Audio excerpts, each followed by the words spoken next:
Since February 2022, the European Union has found itself in a complex geopolitical and economic predicament, offering unprecedented support to Ukraine while dealing with rising internal tensions and risking its own strategic interests. The longer the conflict drags on and the more extensive the aid to Kyiv becomes, the sharper the debate about the cost of such solidarity grows. Where is the point at which supporting an ally starts to threaten the Union's own stability? And how is Brussels trying to find a balance in this equation with many unknowns? The economy is like a clockwork mechanism. When one gear speeds up, others inevitably slow down. For decades, the European Union and Ukraine gradually built the foundation for close economic ties. The signing of the Association Agreement, whose key element was the Deep and Comprehensive Free Trade Area (DFCTA), marked the peak of this process. This agreement, which took full effect in 2016, was designed to gradually integrate Ukraine's economy into the EU single market by reducing trade tariffs in stages and aligning Ukrainian legislation with European standards. However, when full-scale war broke out in February 2022, it dramatically changed the geopolitical and economic landscape of the region, forcing the EU to take extraordinary measures to keep Ukraine's economy afloat. With Ukraine's traditional trade routes through the Black Sea blocked, the country faced massive economic pressure. In response to these unprecedented challenges, the EU granted Ukraine full trade liberalization under so-called autonomous trade measures. These measures temporarily lifted all trade barriers for Ukrainian goods, mainly agricultural products like grain, oilseeds, poultry, sugar, honey, as well as several industrial goods.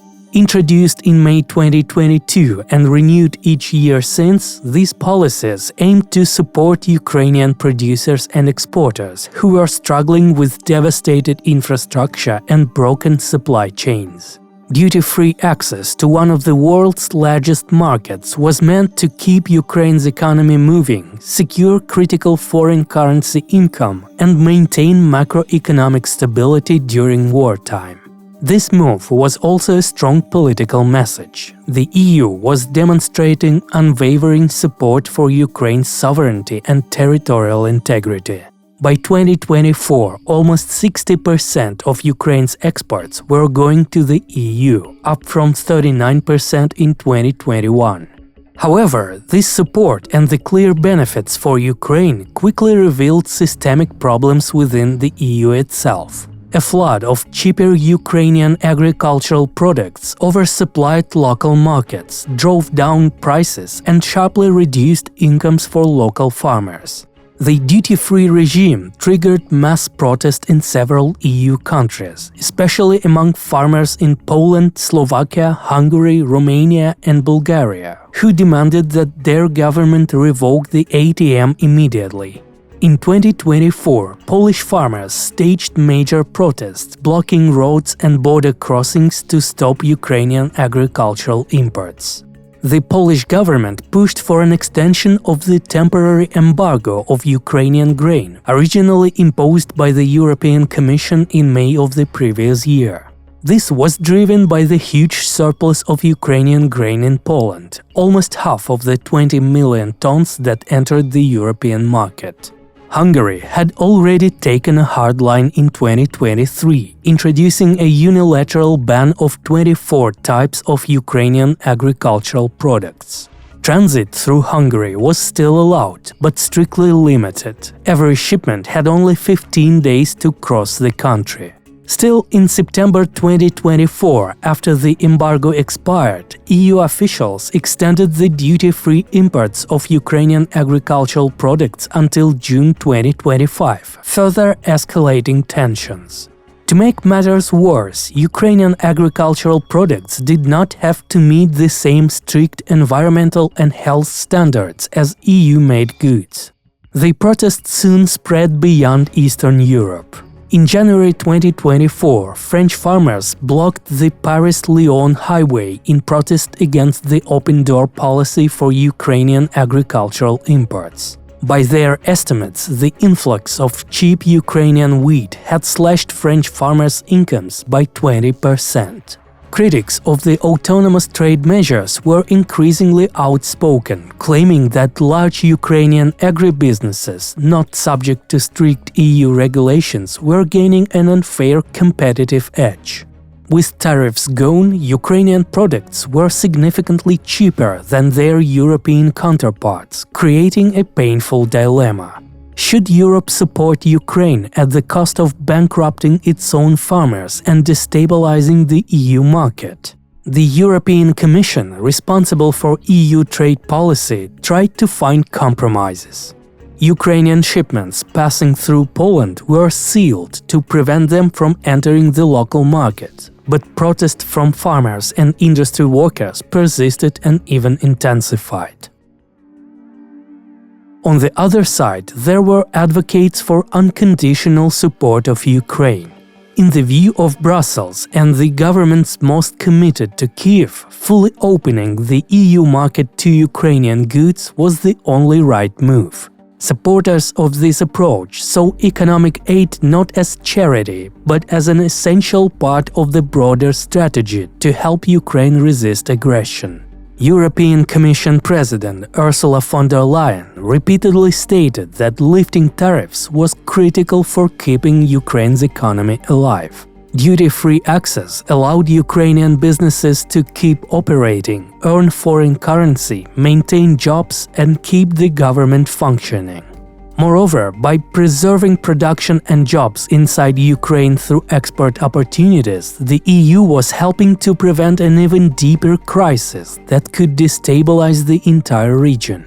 A resilient economy makes Ukraine stronger. That was the reasoning behind the European Commission and most EU countries, who viewed free access as a temporary but vital emergency measure. At first glance, the benefits were clear. Ukrainian exports got a lifeline, and the EU demonstrated unity and resolve in supporting a strategic partner. The idea that supporting Ukraine is an investment in Europe's own security became a recurring theme in statements from many European leaders.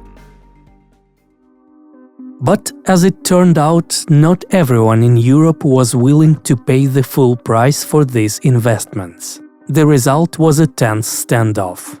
In these circumstances, the European Commission, directly responsible for the EU's trade policy, was caught in the middle, trying to find a way forward. Eventually, pragmatism prevailed. After Poland took the lead in the European campaign to defend farmers, on June 6, the EU ended the duty-free import program for Ukrainian goods. This move reinstated the standard rules under the agreement between Brussels and Kyiv. Quotas would limit the volumes of Ukrainian products that could enter the EU duty-free or at reduced rates. Ukraine tried to preserve as many trade preferences as possible, but the EU decided to pause these benefits.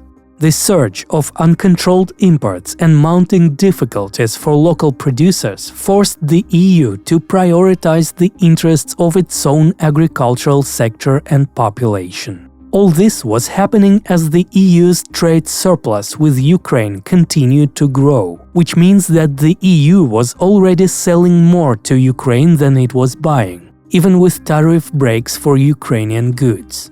This trend is expected to continue as the trade privileges are rolled back. This decision will hit Ukraine's economy hard. According to Ukrainian government estimates, a return of pre-war trading terms will reduce Ukraine's income by about 3.5 billion euros per year. Meanwhile, Ukraine has already been classified as being in selective default.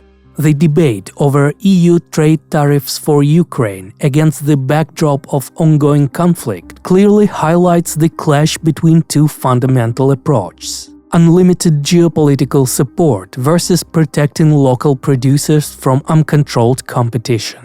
Each side pursues its own frequently conflicting objectives, from ensuring Ukraine's survival as a state to keeping EU farms profitable. But national interests and the demands of solidarity have failed to merge into a single path. Europe has chosen to prioritize its own stability. The question now is whether this is just a minor adjustment or the beginning of a broader shift in bilateral relations and the region's political landscape as a whole.